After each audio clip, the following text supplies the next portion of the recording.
Hello भाई, तो अभी देखिए कुरियर करने का हमारे कस्टमर आ गए हैं। अभी पेंडा बन के रेडी हो गया। ये चॉकलेट बर्फी है, ये कसाटा है, अंदर से 3 कलर का निकलता है। अभी ये देखिए हमारे मस्त पिस्ता कारी जिसे बोलते हैं, पिस्ता वाले पेंडा है। मस्त अभी आज सभी फ्लेवर का पेंडा बना है।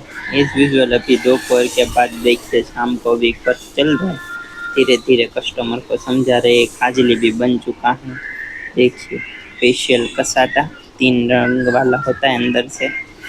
सब पैकिंग करके रेडी, भाई को भिजवाना है। चलो तो चलो, ये चॉकलेट का भी चेका मार दिया है। जो हमने कल बनाया था वही आज सुबह सुबह देखिए एज यूजुअल अभी पिस्ता कारी भी फिर से बनाना है। सभी बन गया था लेकिन फिर से अभी रिपीट ऑर्डर आ चुके हैं। हमारे न्यू एम्प्लॉय है विशाल जी, बोलते हैं कि वीडियो मत लो। कोई नहीं, चलो चलता है। ये हमारे खादली बन के रेडी हो रही है अभी एज यूजुअल।